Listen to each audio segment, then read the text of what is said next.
Hello there, I'm Tim and he's John, and this is How to Murder Time, a podcast about games and things. Hello, everybody. Watcher.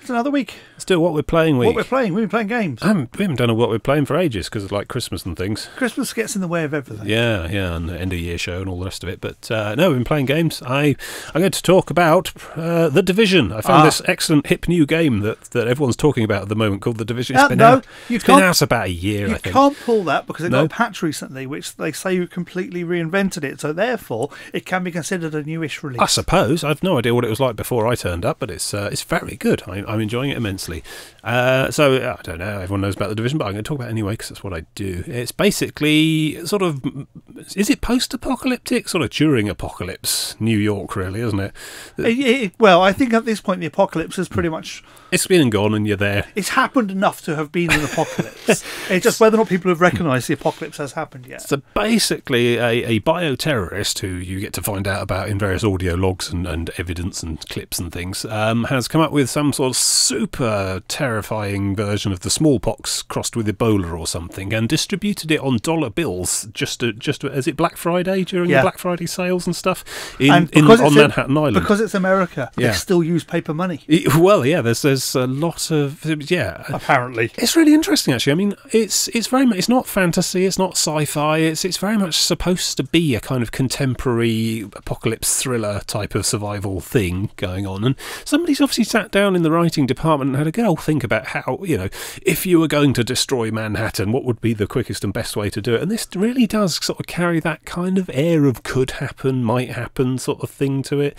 I mean, I don't know enough about virology or whatever to know if this is at all feasible, but it does all make a great deal of internal consistent sense with the story and the backstory of it all. They've gone to great lengths to sort of try and make a believable New York, and the detail of the city is fantastic. It is fantastic. I'm really impressed. I mean, I don't play a lot of cutting edge games. It's probably one of the more recent titles I've bought and play, and it works decent on my average 3 to 5 year old gaming rig, and just the detail of the streets. You're wandering around these sort of snowy post-Christmas streets of New York where everything's gone terribly wrong and there's not many people left. The virus has done its work and perhaps 5% of the population are naturally immune to it and had survived, but obviously law and order have totally broken down on Manhattan Island itself.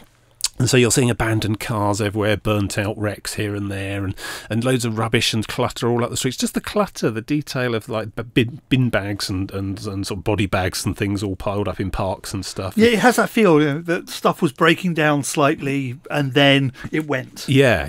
It's such a really well detailed and realised setting. And the technicals of it as well. The lines of sight down long avenues are good. The level of detail's fantastic. It's got some... I had initial troubles because I tried to crank all the settings up to everything. One of those settings involved DirectX 12, and I turned that on and it all just went really, you know how in some games the engine makes everything look like Play-Doh when it can't do the textures properly initially, and it was in that mode and stuck there, and I thought, this isn't very great. So if you turn DirectX 12 off, I presume it uses 11 or 10 after that, and it looks fantastic. I mean, you got this fantastic lighting work done. I don't know, shaders, whatever, just because it's a sort of rolling day-night cycle. It's not just fixed at one time a day. So various times when you're playing, it can be early morning and the sun's shining down avenues and glinting off of buildings and so on, or late, or coming in, getting gloomy as it comes into night. The weather is very wintry. The whole thing is sort of set in this perpetual just after Christmas type sort of winter in Manhattan. So there's snow everywhere and really good fog, really good snowstorms coming in and so on. There'll be sort of moments where you can't see more than about 4 or 5 cars away, and there'll be moments when you get good long looks down all the streets. Just really, really atmospheric. And the way the lighting works in these different environments is really believable as well. Fantastic. A really, really believable city to be sort of wandering around and losing yourself in. Of course, the basic core of the gameplay is an extremely cover-based shooter. You're a member of the Division, who are like a secret order of top elite agents who live among the community and have special big glowing yellow-orange watches that blink at you. I can't help but feel that text may have done it. Yeah, what's wrong with SMS? That's fine. So you're wearing this watch thing that glows orange when you're needed, and you have to drop everything and grab your high-powered assault rifle and go on a merry spree in Midtown Manhattan. It was never quite clear to me what their role was, apart from freelance assassins. I don't know. The tooltips suggest that the Division exists to ensure continuity of government and maintain order and stability in events like this. seem to be trying to do it in the way that does not maintain continuity of government.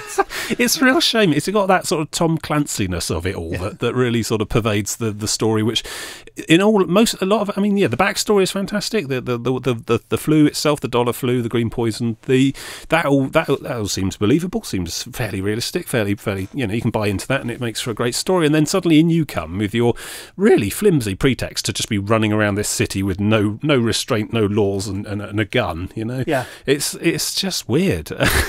I mean, initially, right off, you get this sort of story leading. You're helping this agent, and she's like the one that's supposed to be doing it all. But then there's you get sort of ferried across the river onto the island in this chopper thing, which gets hit by something or other, and it crashes, and so she gets really badly injured. And it's up to you to have to go out and do all the actual legwork while she acts as your sort of mission control type thing. And then, you're basically it's the very Ubisoft format of here's a massive city with lots of map icons, and there are things to do at each location, mostly involving hiding behind a lot of cover and chest high walls and shooting people coming at you with guns, which it's good. Like I say, in the technical shooter of it all, it's a very, very cover-based shooter. I mean, if you're just basically dead if you spend more than 2 or 3 seconds out of cover in any particular situation. So it's very much a question of finding the right wall to hide behind, and then sort of working downrange with the weapons you got. And the enemies are real bullet sponges as well. I mean, apparently that's been made a lot better. It was terrible when I played. Yeah, I don't know what it was like initially, but we're talking sort of you're carrying all sorts of. It's totally full of gun porn. There's all these like M60s and PZ78s and all this sort of nonsense that people who study military hardware, who are people to be suspicious of in most circumstances, I think, will really get into. But I don't know. Your guns sort of break down into various classes. You got assault rifles, light machine guns. You got SMGs and so on. But there's marksman rifles, which functionally are your sniper rifles, are the thing. Once you get one, it didn't actually drop any of those for ages, and you get just a pistol and a machine gun to begin with. And I was just thinking, this is all right, daka, firing away at these people, and eventually they die, and they're firing back at you, and they're very accurate and do a lot of damage. So it's very much a hide, look for your moment, pop out, shoot a bit, hide, pop out, shoot a bit. Yeah. But then I realised, well, hang on, if you've only got a really narrow opportunity of being able to shoot at them before you get your head blown off, you probably want to be doing really high damage but low rate of fire type weapons, i.e. the sniper rifle. And these things also have tab to zoom in with your scope, which allows you to be much more accurate. Sniper is a game that really supports sniping well. I mean, I got nowhere with most of the guns except the sniper rifle. So I managed to find a sniper rifle. I had to buy one from the little in-game shop and get that all equipped and set up. And suddenly that really transformed the game. It was so much better after that. I mean, there's all these assault rifles and SMGs just sort of just firing away, daka, and it's, sort of like action movie gun firing, lots of noise and not much happening. Yeah. But then you get a really high powered. I think the M44 carbine, I think it's the first one you get, and there's a whole line of guns that are like that but slightly better that go up the levels. And once you got that with a 12 times scope, the whole thing it becomes a much more exercise in precision. You get 5 shots, but I'll take 4 people out with with 5 of them miss once maybe, and that's pretty much how it goes from there on. I've only just started experimenting with the other guns again. It's relatively short. I mean, you've got the various large-scale missions in each district. The city's divided up into districts, which are based on levels of enemies and so on. But then the overcity, the sort of the bit that isn't the missions and the bit seems to scale with you as you go around the place. I guess is that new, or because it has suggested levels. To a bit, yeah. It has suggested levels. It was always weird because you'd always just be wandering around with the wrong people and it wouldn't work. Yeah. Anyway, so out and about in the city, you got a number of enemy groups who seem to be part of the backstory and have sort of decided to kick up a massive fuss and fight back against the authority. So you got the JTF, Joint Task Force, which are your sort of Army, Navy, National Guard, whatever. They're all and they're all on your side, and you're essentially helping them out because you're some super agent. And there's a whole bunch of other people, but initially your first enemy group is rioters. And I found this to be really quite difficult, to be honest. Basically, anyone wearing a red hoodie you can shoot in the head. Yeah. That is basically it. You are pretty much a law unto yourself in this city, and you go around, and anyone who's and the way they've also got civilians wandering around the place, and I don't know if you can actually shoot them. I think if you just fire near them, I don't think you can actually. Can't. I don't think you can even kill them. But the functional difference between a rioter and a civilian who's like, I mean, some of the civilians are sort of like struggling with each other for a bag of food or whatever, and some of them yeah, and as you've seen those two doing that quite a lot. and some of them are sort of looking around on the floor for things, and there's very little functional difference between them and the rioters, who are allowed and indeed encouraged by the awards of loot and XP to blow shoot in the head from extreme range with a marksman rifle. So it's a lot of fun as a game, but if you start to really think about, because it tries to paint itself as a very realistic experience, the backstory is quite real. There's a real city here that actually exists in real life. It's trying to play it also Tom Clancy, this is current affairs thriller type thing, and yet at the same time here you are, a bunch of nut jobs being given guns to just go off and wander around the city killing people because if you don't like the look of them, if the HUD tells you they are red. There's absolutely zero accountability. It's well, I mean, you could argue that at that point Law and Order's broken down anyway, so because you're there, you can't really exactly how do you break it. And indeed, as predictably enough, they almost lampshade this themselves by having this strand of you hunt around the city looking for the hiddens, and there's like mobile phone recordings and echo footage and stuff, and sort of augmented reality playbacks of camera footage and things that are around the place. And it turns out that as you're going in, you're part of the second wave of these division agents, and the first wave have all gone and you're either lost, killed, or vanished. So you basically have to go in as a if in doubt, try exactly the same thing again.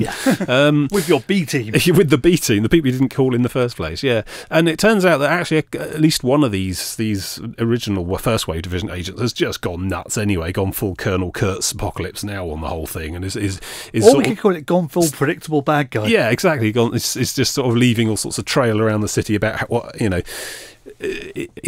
evidence and examples of how he's just totally thrown out all moral constraints and is just killing people because got a gun. It's very meta, and you're sort of thinking there's very little difference between this character and you, the gamer. Really, it's that whole Trevor from GTA 5 thing, isn't it? Yeah. The sort of the psychopathic character in world as a metaphor for the gamer out of character.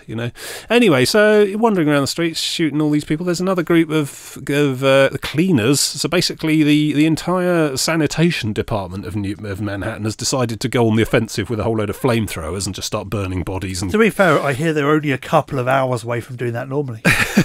Well, and again, you're thinking, well, okay, rather than me just wandering around killing individuals one at a time with a rifle, perhaps equipping everyone with flamethrowers and sterilising the island might not be a bad idea, given how terrifying this disease is. And can we do it with planes from a distance? So you're starting to sympathise, there's one of the missions has a big set piece against the leader of this outfit, and you're starting to sympathise with him. Actually, thinking, he's probably got an idea, really.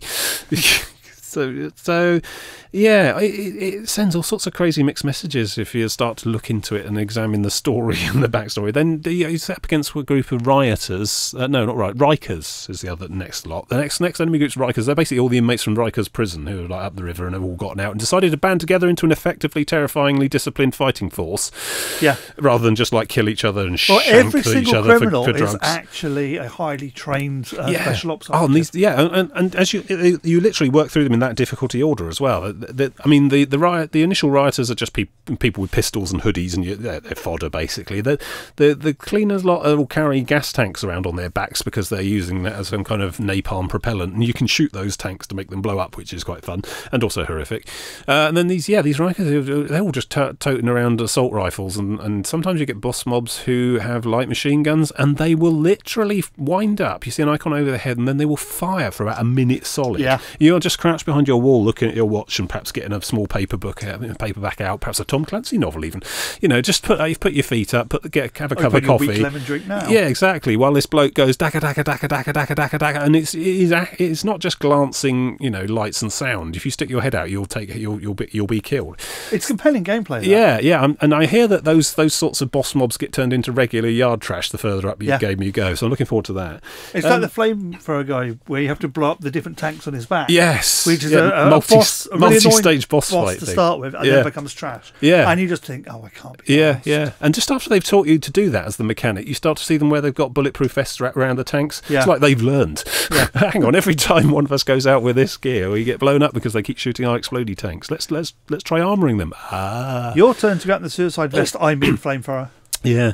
So now we've come across. I mean, I'm about level 25 now. You know, this is not a long game. It's got 30 levels in tops, and I've started playing around Christmas time, and I'm 25 now. So you know, not far off effectively finishing the PvE content. There is a big Dark Zone PvP type alternate progression thing in the middle. I haven't. I've popped my head in there and had a run around. It's not literally battleground arena PvP. It's more like your free for all normal gameplay, but some people are allowed to kill you while you're trying to play it type thing. Yeah, it's like I did it just after launch and didn't like the. I don't know. I had a look in there, and I sort of recognised a lot of the sort of the standard things of free-for-all PvP, which is basically one name continually coming up, killing everyone. So obviously, it's the age-old problem of some people are just much better at this game than everyone else, and they're going to go in this dark zone. They're going to camp the crossroads bit that you have to go to get your gear out of there, and they're just going to keep killing everyone. But I think it might prove interesting gameplay if you don't actually want the loot, because you only need to go to the extraction zone to get the loot out of there. So if you just go in there for the sport and the hunting of it all, well, you could probably skirt around the edges and not really get involved in the actual PvP. If you can avoid it. The zone seems to contain a lot of quite high-powered enemies that are good for experience, and there's a whole separate XP bar and so on. So I don't know. I could see it being a novelty and a touristy thing, but I can't see me going for it as compelling full-time gameplay. So when I get to level 30, I don't know. I mean, the missions look like they're replayable on harder difficulty settings. They are. So that might provide a bit of longevity. But also, I just quite like roaming the city as well. It is an extremely well-designed and well-built city. It looks fantastic and is very interesting to wander around. There's lots of hiddens to find as well. I don't know. Presumably there's more stuff with the first wave agents gone rogue at the top end and the nearer the level 30 zones. Did you ever get to level 30? I got to 21. You got 21, I okay. just checked. Oh, okay. I've beaten you already then. Yeah. Fair enough. I don't know, perhaps the difference in gameplay between there and here. I mean, it does get notably more harder as you go up the levels. I mean, it's not just a question of it being a linear progression of difficulty. You know, as you go into the higher leveled brackets, you start to see enemies with more powerful techniques and abilities as well. So you do have to think. And also, I mean, I've been flanked quite a lot as well. There'll be a lot of so the whole thing functions a lot like Guild Wars in the you've got social hubs where you can see other players, but as soon as you leave those into the city, the whole rest of the world is instanced just for you and your team. Yeah. Tried grouping with a few people. We had some real problems with levels. It does nothing at all for levels. I tried grouping with some people and had massive problems with levels back at launch. Yeah. I mean, I think I joined up with Multi to begin with, and I was 7 and he was like 12, and the whole place was 12. So I just kept getting one hit by everything. So you know, I sort of put a bit of effort in, and we got to the same level. I've been duoing with Multi for a few of the districts, and that seems to work quite well. Seems to be just about the right kind of difficulty. But then I think Zozo popped on and was trying to join us, and we were like 21 or something, and he was 8, and he was just getting one hit as well. It just does not care. This is very much on the wrong side of allowing friends to play together. It was an alt. Okay, I was going to say, because he grouped with me when I was playing back at launch. I'm sure, yeah. I mean, it just does not care. It is strictly 4-player groups. I mean, there's some sort of Trinity type gameplay there. You can equip special bullets that cause extra threat, and you can equip special muzzle thingies that reduce your threat, which is the rudimentary bare bones of a kind of Trinity system. Yeah, but it doesn't really have much behind that to back it up, does it? Well, one of your special division agent super abilities is a deployable car door. I keep calling it a car door. Yeah. Basically, a deployable a shield, a riot shield. It's a bit like the Gears of War riot shield and pistol combo. You can do that as a special ability, which I suppose is a kind of tanking thing. And some of the abilities in your oh god, I don't know what it's called now. The widget on your shoulder. So some of the abilities you can slot into that, let you do healing and AoE pulse healing and that kind of thing. So there are rudiments of a kind of tank healer DPS type Trinity there, I suppose, but we've not really come across anything that needs that level of advanced coordinated gameplay for groups. Perhaps the Dark Zone is that, I don't know, or the advanced difficulty levels on the missions. Yeah, the missions function sort of as mini instances off the main cities, sort of dungeons, I suppose. So yeah, I mean, there's I don't know. I'd have real trouble calling this an MMO in any real sense, to be honest. It's a co-op shooter. It really is. I mean, the way, it's just that the lobby and the matchmaking are built into the game itself instead of something you click through on a menu at the start and then queue for a match. You just wander the city and presumably drag people in with you as when you're in your social hubs. If you want to form a team to go and do stuff, you see people shouting on district chats for team members to do most valued targets, which I guess is some kind of daily repeatables type content. There's a couple of expansions out already. I don't know anything about those. I haven't bothered going for those yet. I might do if I run out of other stuff to do. We got. I suspect that'll have the usual problem. There's a sort of survival mode, do the entire story in 1 hour type game thing, and then there's an underground thing where you go off and just do dungeons. I believe repeatable. Well, that was the first DLC, I think they had. Yeah, well, I call them dungeons. It's subways or whatever, different instances with bosses and stuff to work through. I don't know. I could see it being quite short, to be honest. I honestly don't see myself talking about this game in like 6 months' time, or that kind of thing. I think I'm going to get through the content, get to 30, dabble a bit at the top, and then get bored and move on. But for what it does, it is just a very good single player game. With co-op options. I think. I mean, it's solid. It's not an MMO in any real sense, and it's not an MMO in any sense. It's a shooter which has gone a bit more towards that way. Well, yeah, like Destiny is not an MMO. Well, Destiny's a shooter with I suppose social areas. Yeah, similar kind of thing. But but then the additions of levels and gear are a problem. We're really finding, especially with the marksman rifle, the sniper rifle, sniping does not work if you cannot one-hit kill something with one headshot. Yeah. So if you let the level and the stats of your gun drop a couple of levels down, you start to find it takes 2 shots to the head to kill anyone, and that's just insane in sort of realism terms. But also it means that you're having to constantly play the gear game and keep checking shops to find the right upgrade for the weapon you've got. So that whole sort of aspect of it is a nod to more traditional MMO forms, but I just don't even think that it's necessary. Why do we need stats and gear levels in this game? Because essentially it still is a very Twitch skill dexterity based type game anyway. Yes, there's a lot more slow paced tactical cover because it is it's only a very cover based shooter. You do have to have spatial awareness. I mean, the times it goes wrong are that when they get round you, when you get another patrol just wander into your encounter from an unexpected direction, and they just start hosing you because suddenly your cover isn't covering you, and if you're out of cover you're dead in seconds in this game. So minor frustrations with that, I suppose, but yeah, on the whole, enjoying it a lot. Mostly duoing through with multi there at the moment, but I got a lot of fun just wandering around collecting all the leftover hiddens. There's a perk you can get because your character progression is based on upgrading I think it's the New York Post Office, is it? The main big building. There's basically a HQ command centre thing being commanded. Might be, I can't remember. Been a while. And as you earn various points in 3 different progress bars by doing all the different missions and side encounters, and as you gain those points you can unlock new parts of each department. So there's a medical wing, a tech wing, and a security wing, and you can unlock new capabilities on those wings, and those capabilities unlock personal abilities for your own progression. Perks, passive and active ones, that sort of thing. So working up and trying to fill in all that's quite rewarding, seeing that work through.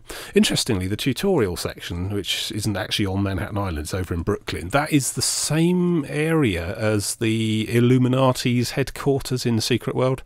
Okay. That park under the bridge there, Brooklyn Bridge, I don't know. And it's just only a lot better. Fantastically much more detailed. Yeah, you're thinking, this looks familiar. And okay, yeah. So odd to be in the same location in 2 different computer games. Yeah. Don't see that. It's going to happen more and more, It's keep basing all these games on New York. Yeah, it's not all of New York. It's Midtown. It's a very small bit of New York. Yeah, slice across the centre. Do not expect a GTA style New York. It's not the entire city. No, there's no cars, no vehicles, or anything like that. You are wandering around. You can fast travel between safe houses that you've unlocked, but on the whole, it is a lot of wandering along streets. And you can run across in not that long a time. Well, it depends if you have to stop and kill everyone on the way. I do. I'm bringing that kind of justice. I've adopted a very Judge Dredd persona to this city. To be honest, it's a city of filth that needs to be washed away, so I'm doing it one at a time with bullets. Still need to witness the act. No. Thought crime, death sentence. That's so not. There's no ISO cubes going on when I'm out there. So I'm enjoying it a lot. It's you have to. I don't know. It's odd. It's that weird sort of thing where it's actually trying to be really realistic and believable, but you get the uncanny valley of concept, of thought, of story, as it were.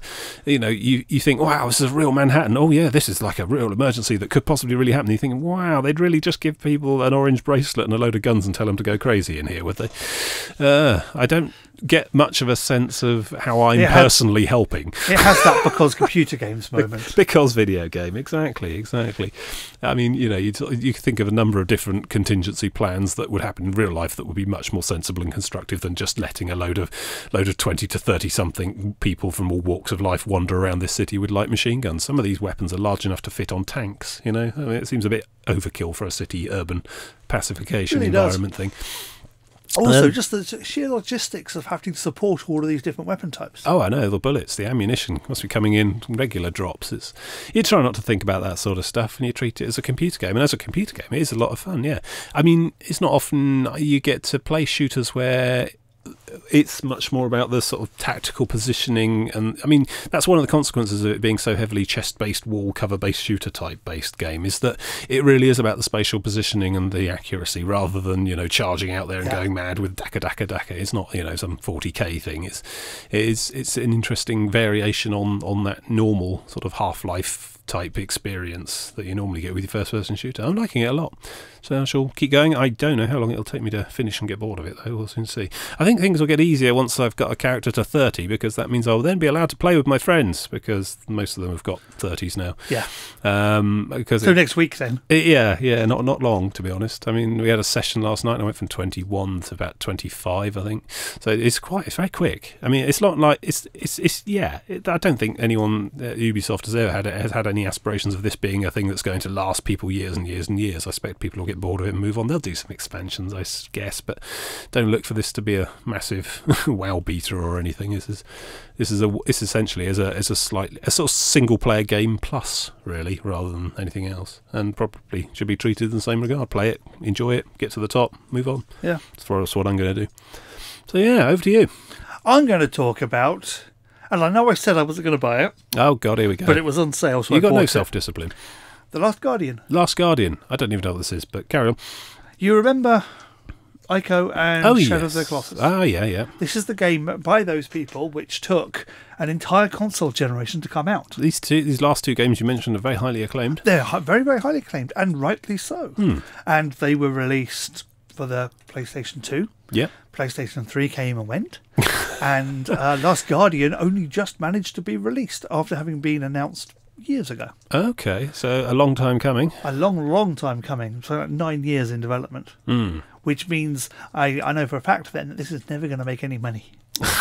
Well, just the basic logistics of it, yeah. Dev team of about 50 people with publishers and all the rest of it.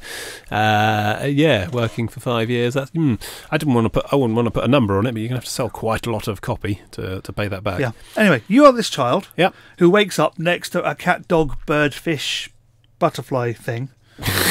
Okay. Creature, a massive creature. Looks a bit doggish, but also a bit cattish, and also a bit birdish, and slightly Pokemonish. It's got a beak, it's got a thing, and little paws and stuff. And you then have to gain its trust, and then travel across the world with it. And in Ico, you were indestructible, but the person you were escorting was very vulnerable. Okay. In this, you are very vulnerable, but your cat, dog, fish thing is so powerful that it can destroy anything, no problem. Which leads you into the interesting situations where you have to get it into a combat situation where it can win.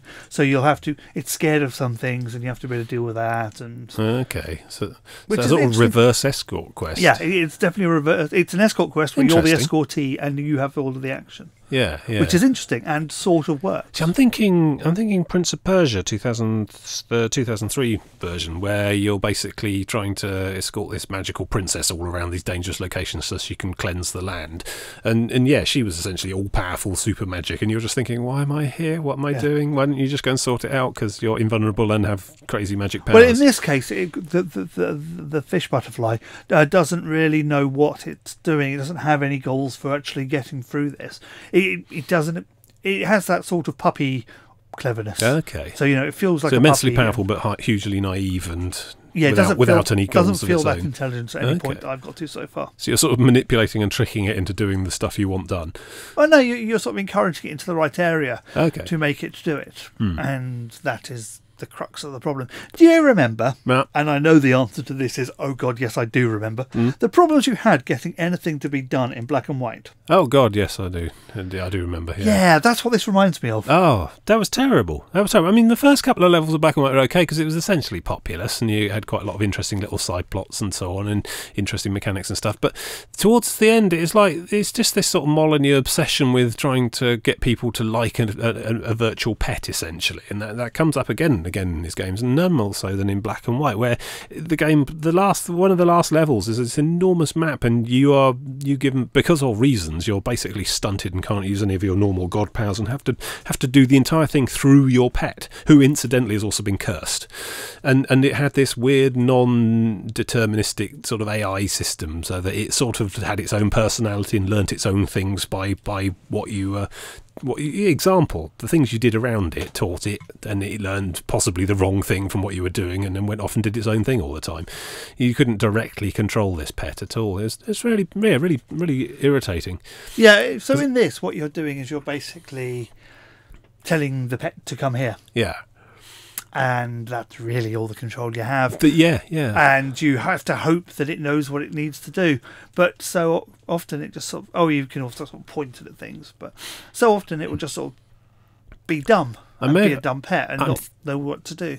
I'm thinking of quite an old game called Galapagos as well, which you had this sort of AI sort of spider thing that was, you were trying to help break out to freedom, and you could only interact with this AI spider thing by tapping his left or right side, and that wasn't actually a straight control, but that would encourage it to perhaps look at its left, perhaps look at its right, and then it would just wander around through this death maze trying to get through various traps and stuff. And apparently it had an AI that learnt from previous goes, so every time it died it remembered everything, and it was really easy, and I saw a lot of this myself. It was really easy to traumatise this AI so badly that it just became a gibbering wreck and couldn't do anything over multiple deaths. Very, very odd thing. And I never got anywhere with that either. Quite frustrating. There probably won't be footage of that under this video. No, very old game. I do remember it, but yeah, apparently people have said anecdotally on the internet that how you treat this creature does mean that it behaves slightly differently. Oh yeah. But they think, we're so clever, we've given it a memory and it can learn from being abused or success. I'm not sure anyone's 100% convinced over whether or not it actually does do this, or if it's just people looking and saying, look, my one's a lot better behaved. It's an almost impossible thing to prove one way or another without looking at the actual source code. Yeah. So this game is incredibly annoying to play in places. Yeah. It won't do what you want. Is that because you're not generally an empathetic person who likes animals or pets or small creatures? I mean, is this you? Is this your personality reflecting through the monster? No, in this case, I don't think it is my personality flaws shining through. Your replicant-like lack of empathy. Yeah, no, I think it is just the annoyance of, I want to be playing this game, I know what I need to do, but then I have to make this stupid thing do what it needs to do. There's that detachment of control, isn't it? I mean, most games are about you enacting agency on a situation through ideally using your skill, either your mental insight or your dexterity or whatever. You're trying to take control of the situation. A lot of games are about beating randomness, trying to come out tops in the face of a lot of RNG stuff. And so any game, I think it quotes game, where essentially it's you trying to, I don't know, have happy thoughts in the direction of a thing that is autonomous, and then hoping the autonomous thing wins the game for you. It's just not my cup of tea at all. It can be hugely frustrating, I think. It's just, the lack of direct control in any game is a bad thing. That's just something I find.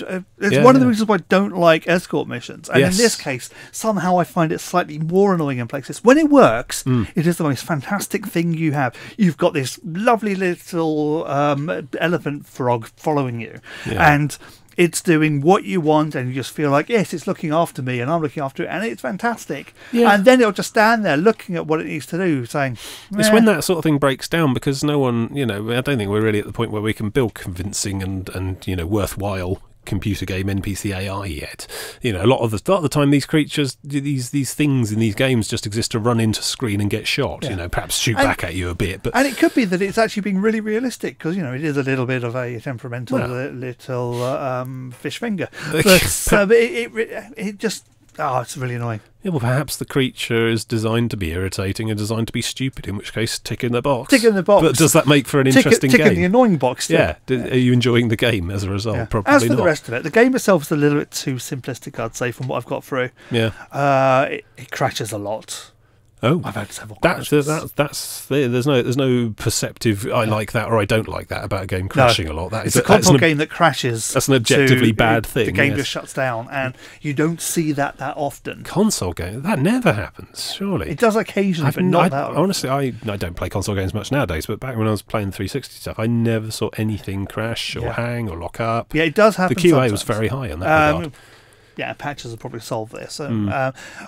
Also, it looks gorgeous, but the animation... Is that such a thing these days? You know, having just come out of The Division, which itself looks gorgeous, I'm wondering, that's just par for the course these days. Yeah, it doesn't look as... Well, it sort of looks gorgeous in its way, but it also still looks a bit like a PS2 game. The shadows are really... I think we're long past the days when you'd give a graphics rating out of 10 for a game. You give a rating on the graphics for the art style. Yeah. And the art style is lovely. That's a different thing. Yeah, certainly the production design of it is... You don't care which side the toilet paper comes down, because everyone on the internet seems to care about what side the toilet paper is hanging on in video games at the moment. What? Yeah, I think I saw somebody tweeting that. Yeah. Immersion. Yeah. Whatever. There's a mod for Fallout 4 to fix it. Makes the toilet paper come down the other side. Yeah. Okay, cool. Artistically it looks gorgeous, but then you get the animation. You remember back in the day when inverse animation stuff, where it's doing I need to figure out where the arms need to go, and you've got the inverse kinematics. and you've got the ragdolling and everything. Yeah. All those things were new. Yes. This feels like they've just read that paper. Oh, right, okay. Because you'll be hanging from a ledge, and your arms will be sort of gone to jelly because it's doing that whole I'm solving this problem, I'm solving it. Oh, I see. And it really does stand out. The quality of the animation of the boy, girl, whatever it is, it's hard to tell. It's just a thing. It's just the animation level on it is not as good as the animation on the pet, and that does the main hurt character's an afterthought. They were totally in love with the pet as they were making this game, I guess. And there's all other stuff like you have to jump you have to jump to your leap and do a sort of leap of faith. Yeah, and the pet will catch you. Okay, which is nice. Yeah, there's a lot of that in that Prince of Persia game. Yeah, if the thing does actually bother to catch you. Right. When the thing can't be asked to catch you. It's found a ball of paper or an interesting butterfly. Yeah, like it hasn't needed to right. Are you allowed to beat this pet? No. Well, you can treat it badly. But by the sounds of it, that's just going to make things worse. Yeah, it's not like you can do to really hurt it. But no, it's good. I like it. It sounds like an interesting idea. But it's an interesting. It's a culturally important game for the games as a whole. Yeah, it's the third in that series of games. It's a massively delayed game from an auteur who, has this vision. But it's also a bit of a train wreck of a game from a game development stance. Is that a development hell thing? Yeah, it really is a development hell thing. Yeah. It maybe points towards some cultural issues inside of studios who work for or whatever, certain companies where they have these very well-known developers and the games always seem to get delayed. I'm looking at you, Gran Turismo, having been delayed. Is this like I say, I think auteur is exactly the word, isn't it? You get certain development people who get initially successful and then take it a bit too much to heart and start issuing crazy demands and so on. Gran Turismo is the one that always springs to mind because... No, we need another 3 years because it is not perfect. It's going to do this. No, it isn't. Yeah. And... in his case, he really is, to me, another Molyneux. I didn't want to go there again, but we've all seen examples of that out there. Yeah, there are certain names you come to know with notoriety in the industry, and typically their games tend to be massively delayed and hugely expensive things. And in this case, I don't think it's not worth the hype. I don't think it's quite that bad in this case. Yeah. But I think that this game just went off the rails a bit, and then maybe had the focus taken off it. So it's good. There was a console generation change, and then before they knew it, there's another console generation change coming up, and so it's sort of we might as well do it for the new one. Yeah, we've slipped this far. We might as well slip another 6 months and have it ready for the next platform. Yeah, and at which point you've got an unknown brand new platform. Yeah. And that's probably where the crashing's coming from. Yeah, look at it this way: if you're developing a game, and you have something that's going to be released, you've got 3 years of development left to go. Yeah. And word comes down that in 4 years' time, Yeah. there's going to be a new PlayStation. I'd probably stick to the 3 years because essentially you'd beg and connive and make the case for an extra year of development, including the excess money that you need to do that, and you get it, and at which point you suddenly find yourselves to be an unexpected launch title for the new platform with no in-house expertise or knowledge on how this new platform works that well. You'd probably need all sorts of development partnership with the console owner to be able to get anything useful done. Okay, now look at it this way. I'd just do it on schedule. Be one of the last now great consider games it from of your the previous. Sony. Yes. You got this game, which is going to be released into a very crowded period just before the launch of the PS4. Yeah. Do you say, could we delay that and move it to the next platform, please? Because you're going to be up against The Last of Us and all these other games. If I was Sony, I'd be concerned about putting together an A-grade launch retinue for the new platform. And it came a year or so after. But it's complicated. It's a complicated one, and sounds like it's suffered because of it. I think there's an awful lot of politics behind the scenes here that we're never going to know about because secretive companies. But it being in development for that long and still being funded is weird. It actually coming out. Well, there must have been an expectation that it would be weird. really good. He's obviously built himself up a lot of credit, as it were. And the thing with is, previous titles, Ico and Shadow of the Colossus, both very good games. The problem is, it hasn't really sold that well, but it will over years. I reckon it will sell more. Sort of a cult classic, and down the line, And it sounds like it's a good game, but it sounds like it hadn't meet its unreasonably built-up expectations. Yeah, it was exactly another one of those. It was never going to be as good as people want it. Yeah. It's interesting and I like it, but it's never going to be as good as people built it up in their mind. Yeah, fair enough. So, wait for it on PlayStation Plus like I was originally going to before I thought it was on sale. Fair enough. It will be there. You'll get it eventually, yeah. PlayStation Plus, meaning you never buy any more PlayStation games since 19... This is a sort of tangent. What do you reckon of the PlayStation Plus thing as a whole? As a whole. So what is it? It is essentially what? It's like subscription service for... I pay per year, same as Xbox Live, which gives me multiplayer, which... Stop charging for multiplayer, please. You can't... It's like the gold for Xbox. You can't multiplayer without it. Okay. And it also gives you, like Xbox does now, a couple of games per month. And those are essentially rental games. The access to them is taken away again at the end of each month. The access is taken away if you stop. And if you stop, or at the end of each month? If you stop. Oh, so okay. I'm building up a massive back catalogue each month. But if I stop, they go away. Yeah, so the longer you keep going, the more painful it is when you stop. Yeah. So basically, if you stop now, you're going to lose access to about 300 A-grade PlayStation titles or something. Well, that's the problem. The other thing is most of the games that come out on PlayStation Plus in the last couple of years are games either I already own or that aren't really that good. Because you would have gone out and bought... You don't get launch titles on this thing. It's essentially re-release. It's stuff like Everyone's Gone to the Rapture went up on it. And I could have not bought Everyone's Gone to the Rapture and got it on that. Yeah. It's that kind of mentality. You got no Swindle's up on it this month. Swindle's a brilliant game, which I didn't play enough of, and I could have got it effectively for free. You got no real control of what's coming up next either. But so it's, looking back at the example, there are a lot of games where you can sort of assume, like I assume that Mike Bithell stuff will turn up on it and all that kind of thing. Yeah. And I reckon that it is actually stopping me from buying games on PlayStation 4 now because I know it's probably going to come at some point. Yeah. And that's not a good thing. So ultimately, good value though. You've had your money's worth. Yeah.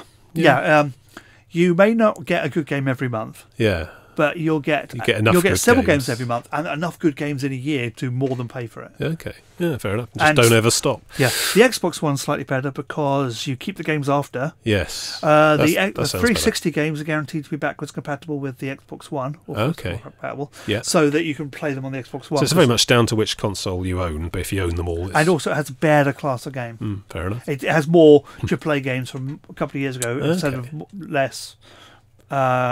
indie games which may or may not be that good. Cool. So yeah. I'm going to talk about Fallout New Vegas. I'm still playing at the moment. Yes. What do you mean wow? Why am I saying wow that you're still playing this? notoriously long and it's a massive roam-about sandbox game. Yeah, I'm sort of cracking along with the main story though. I've gotten to New Vegas now. I've gotten into the Strip through various, basically following this big trail of who shot me and left me for dead, and what's the deal with this platinum casino chip that's going around. And so basically you follow a big old trail around the map and eventually end up at New Vegas itself, which is a small enclave, which is the last remnants of the actual city of Las Vegas. This is set like 200 years. This is like 22 something or other. Yep. So after 200 years after a nuclear war that's devastated. Everyone knows Fallout. Yeah. Anyway, so yeah, I've made my way into the Strip. You need 2,000 caps to get into the Strip, otherwise the Securitron robots won't let you in. They try and keep the poor people out in the slums outside. So you sort of work your way through there. And I'd been doing a lot of questing anyway. I was quite rich, and I have a mentality that tends to subsist on loot and quest rewards rather than actually buying anything from a shop in these games. So I always end up with too much money. Yeah. So yeah, into there, meet the mysterious Mr. House, who sort of paid you to do the courier job in the first place. And spoiler alert, he turns out to be a big computer. That's one of the more well-known spoilers in gaming now.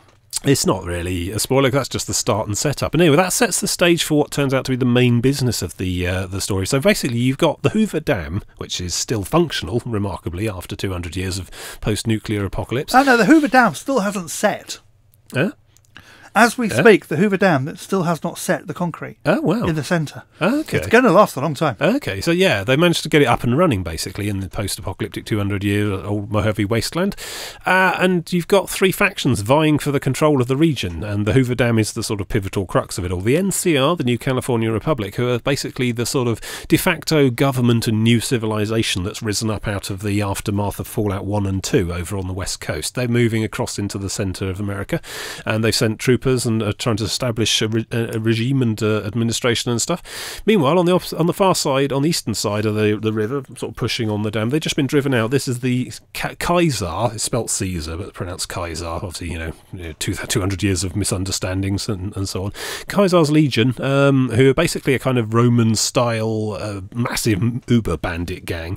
And these people are horrific. You're introduced to them early on when you stumble into a town and find that they've crucified all the residents because they were like impious and deserved retribution and stuff, and set fire to a load of people and stuff. And one of their Legion bloke with a dog's head on his head. He sort of threatens you, explains what bad people they are, and then tells you to go and spread the word. Basically, lets you go away. Yeah. I just turned around and killed them all at that point because they're just nasty pieces of work. And anyway, so I've sort of now they're nasty pieces of work with a grudge. Yes, exactly. There is quite an elaborate faction system throughout this game. There isn't just a universal karma meter like in the original Fallout 3. This one you build and lose reputation with individual groups. Anyway, so the Kaiser's Legion hate me now. They're into slavery. They treat their women appallingly. They're generally nasty pieces of work who go around crucifying and burning people, and they're trying to fight and claim the dam as well. And it does sort of put you at one point in a position where you get to choose who you want to work for. So you can basically follow the huge main story thread thing branches into three different options sort of halfway through. You can continue to work for Mr. House, who seems to be intent on Mr. House controls New Vegas mostly through his army of very powerful security robots that he seems to control and be able to maintain and manufacture. And his route is essentially maintaining a status quo. New Vegas remains independent and just holds off all comers. And presumably he might have some sinister agenda further down the line that I don't really know about. Or you can pitch in with the NCR, who are basically trying to capture and secure the region and add it to the New California Republic, which by all counts is not a perfect place. It's a bit bureaucratic, it's a bit officious, it's a bit about productivity over all else, but it's better than the rest. It's civilization. When you look at all the other alternatives, which is essentially no law at all and just being raided by skin-headed psycho bandit gangs every 5 minutes, or Caesar's Legion, who are basically really are very much for the evil, for the lols type of operation, or this Mr. House guy who just wants everything to stay the same. So I pitched in with the NCR in the end, and there's a big old set of missions working way through, dealing with different things, trying to set things up for some big huge battle that's going to go on at the end of it all, I think. At one point, I'm helping a whole bunch of one of the vaults because you got the comedy vault thing going on throughout this as well. That basically, I think it's about 7 or 8 to the vaults around Las Vegas, including Vault 21, which is in New Vegas itself and has been turned into a hotel. And each of these vaults has got the usual wacky psychological experiment going on in each of them, and it's quite fun trying to work out what's going on in each of them. In one of them, I found they divided the entire population of the vault up into red and blue, and then sealed them off into 2 different halves of the vault, and then just started pumping paranoid fear gas into there to see what would happen. And obviously, they're going to go nuts and try and kill each other. It's a valid experiment. Yeah. And there's another vault I came across where they basically the vault computer demands a sacrifice once a year, and they have to they hold elections to work out who's going to be killed, who's going to be martyred by the vault.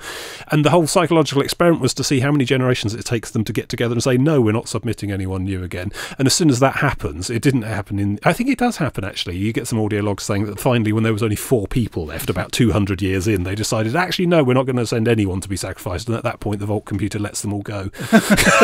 It's just like, oh God. I mean, there's about 5 or 6 different vaults out there with all similar wacky, insanely horrific psychological experiments going on. It seems to be a sort of a running gag with the whole Fallout series. I can't remember in the first or second games whether that was something that went on in those as well, whether the vaults were not about nuclear survival at all. They were about crazy Machiavellian psychological experimentation. But so you're finding those all over the place. The one of these vaults was all about guns and bombs or something. I didn't quite get the subtext of what was going on in there, but they had a vast amount of weaponry and explosives in there, far more than was at all likely or necessary. Anyway, they all managed to get out safely, and they all went off to a nearby Air Force base and have turned into the Boomers, which is a sort of another faction, and they basically have just got insane amounts of artillery and have kept themselves safe and alive and well throughout the generations by just lopping mortar shells and artillery on anyone who comes anywhere near the Air Force base. So you manage to sort of sneak your way into there and get to know them, and their plan is to help them. You sort of trying to get them on the NCR side, so they get you to go off to a nearby lake and raise a nuclear bomber out of the lake. At which point they think they can fix it and actually get it in the sky again. It's all very Mad Max 3 Beyond Thunderdome sort of thing. I don't think it'll fly at all. It's been sat under a lake for like 200 years, but working my way through and sort of just chipping away on the main faction missions towards the story. I mean, I sort of alternate it with trips to wander around the desert and just take in the atmosphere and clear out the occasional cave or mine or whatever. But I finally got a sniper rifle in there as well. Yay. Yeah, this is my preferred weapon of choice in contemporary and futuristic settings. And yes, I've cranked up all my VATS points skills to like 100 small guns and 8 perception and stuff, and basically insta-killing stuff if I spot it first, but anything that gets close I end up having troubles with. I am using companions in there, mostly because of carrying. Yeah. I've got Cass, who's like a sort of retired caravan trader type who's good with a gun and wears a cowboy hat, and then there's this, the Enclave floating eyebot things from Fallout 3. There's one of those in this that turns up wrecked, and if you've got high enough science and repair, you can fix it, and it follows along behind. And it's got a terrifyingly powerful energy gun under it that it can that they all pitch in with. So basically, if I mess up the sniping and anything gets remotely close, the other two will just pound it into the ground. So going well so far. Yeah, it's relatively easy, but you're not really looking to a Fallout game to be an insanely difficult first-person shooter with high technical ability. You're looking for Fallout games for the ambience, but also for the storytelling and the missioning and the subplots and just the wacky, wonderful world of the future. So it's very much scratching an itch. I seem to be playing lots of games with guns in at the moment. Yeah. So I don't know how much longer. I mean, I've got a whole load of, because I got Game of the Year edition, because I turn up late like usual. I've got a whole bunch of DLC side canyon stuff. So I've come across one bunker which had a big warning when I clicked on the door inside the bunker, because it suggests it's a one-way trip to a whole nother region where there's a big mini story going on as well, some Sierra Madre thing. I haven't really investigated because I'm not done with the basic stuff, but it sounds like there's quite a lot to do in there, even if I finish the main story, as is the case with all these Bethesda roam about games. I can see myself playing it on and off quite a lot, so it's good. I mean, you're not really buying a game with one of these, you're buying a whole nother hobby, really. I mean, I keep coming back to Skyrim every sort of 6 to 8 months just for the hell of it, and there's still stuff in there I haven't found. You don't buy a Bethesda game and think, am I getting value for money here? Yeah, I'll have this done in about 3 weeks. No, you add it to the list and you'll be playing them for years. 11 hours, campaign over, done. Yeah, no, that's not really going to happen here. No, I mean, I expect at some point I'm going to end up downloading some massive full conversion thing for... Have you downloaded the graphics upgrades yet? Yes, I've done quite a lot of graphics upgrades. You probably might see some of the before and after if you're clever with the video editing on here. But yes, I found a thread on Steam Workshop somewhere, and it was essentially a list of about 40 or 50 mods to do in a particular order, and I got about halfway down. I got down to the tweaking NPCs stuff and stopped because it was essentially a game of Buckaroo that I was winning and didn't want to play anymore. How lucky do you feel? Well, that's always the way with any Bethesda game with the modding, is you're sort of stacking mod upon mod upon mod, and eventually something's going to break it and you're going to have to start again. So, I mean, I got all the graphics, I got all the scenery, terrain, and the really lovely high-res textures and stuff. Well, I mean, I not sure. The thing is, I did that quite early on, so I didn't really get enough of what it looked like before to know how better. Oh, it does make a big difference. It looks all right. It makes it look more like a modern game than a game of its age. But that's especially important with these big Bethesda roamabouts, is because you'll be playing them for years, just finding new stuff. So you want to try and keep them looking fresh and up to date. I mean, Morrowind and Oblivion are games I'm probably going to come back to at some point, and there's this immense packs of enhancements available for those to keep them not looking contemporary, because you can only do so much with mods. And that's why you can do quite a lot. You can replace all the models and everything, and that's why we buy these games on PC. Yeah, oh, absolutely. I've never get one of these on a console because it'd be set in stone, and there's so much more that can be done with them. And often these games are, sad to say, they're hobbled so that they can be compatible for console releases at the time. That's why a lot of these mods are possible. It's because Bethesda themselves have had to dial back what these things can do, because they're going to have to try and make it ship on whatever the current generation of console is at the time, which can't, frankly, do as much as a cutting-edge gaming PC of the same vintage. So yeah, it's always get these on a PC if you're going to get them. But New Vegas. I always thought New Vegas was just essentially some kind of diddling little bit of DLC. No. It's an entire new game of itself. And if anything, it's bigger than Fallout 3. Yeah. The map's comparable, if not larger, and the plot and the setting are more intricate and much more true to the original Fallout, I think, as well. Yeah, it's about deserts. Everyone says it's better. Yeah. And the aesthetics the aesthetics very much like Fallout 1 and 2 as well. I mean, in Fallout 3, it's very much more of a fight good against evil type of thing, and you are sort of essentially a wandering paladin in what, yes, technically is a sci-fi game, but it feels very much like a fantasy RPG in places, with the aesthetic and the design and the sort of whole general feel of it, whereas New Vegas feels very much like a post-apocalyptic game in just in the nuance and the general ambience of it, as well as anything else. So yeah, I don't regret buying that at all. I'd definitely pick it up if you haven't played it yet. It was just me, wasn't it? It was just you. All right, back to you. Oh, you leave me 4 minutes to talk about. Go on, 4 minutes, go. Gears of War. Yeah, this is very much like a certain radio show.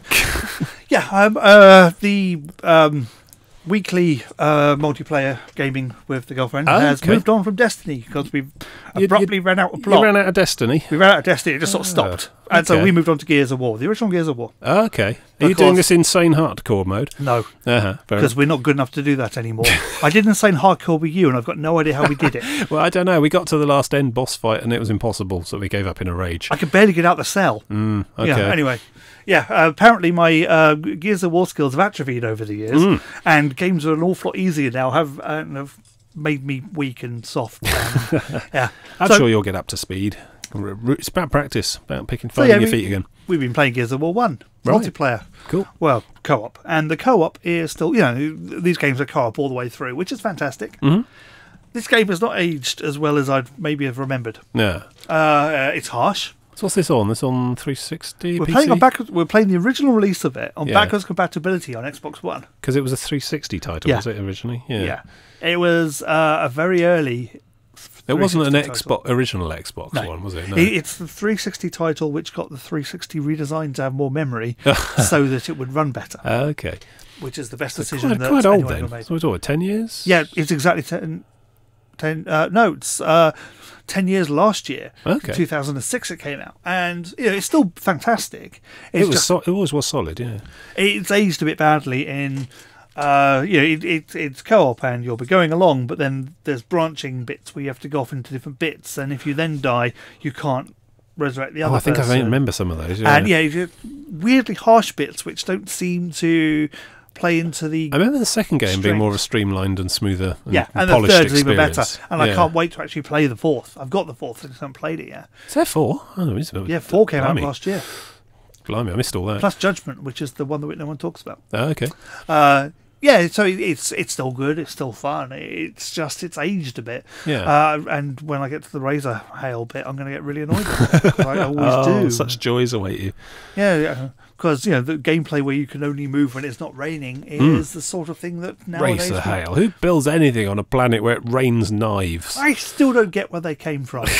They call themselves humans. There's but a they're lot on of backstory that's unexplained in that series. Did they evolve there? If so, why are they so surprised about all these monsters? Surely and they Razor would have Hail and stuff? evolved like adamantium heads to combat the Razor Hail. Yes. And if they got there by space travel, how come no one's ever mentioned any space travel or having got there by space travel? Yeah, important questions need answers. These may have been answered. Maybe there's an audio log somewhere that you could find. It may have been answered in the last 2 games, which I haven't played, but you never know. Yeah. I got to the end of 3. Then Perhaps stopped. Wikipedia has some thoughts. Maybe the novels too. No, actually, I read the novels. They weren't that bad. Mm. I don't know why I read the novels. I was I'm going to read these novels. They're going to be terrible, aren't they? And then, actually, they're by a half decent person and they aren't that bad. They weren't great because they were computer game tie-in novels. Yeah. And what can you really ask for in that case? An awkward exercise by an author who needs to eat in tying up a lot of unthought of loose ends in a game plot. Yeah. Or getting, in this case, between the end of 2 to the start of 3 and explaining what the hell's happened and why they're now on an aircraft carrier. Fair enough. Yeah, so it's good. I still like it. Is it a fun game? And it sounds It's like still it is. fun. Yeah, it wasn't fun for the first couple of minutes. While we remembered that again, have to be behind cover or you will get torn to shreds. Yes, it's a chess-type war game. Certainly, Yeah. it's one of the definitive archetypal genre definers Say of it it. is Yeah. the definitive one. Yeah, you've got very slow lumbering characters. The guns feel a bit weird as well. Active reloads. The active reload's still the best feature in any shooter Yeah, ever.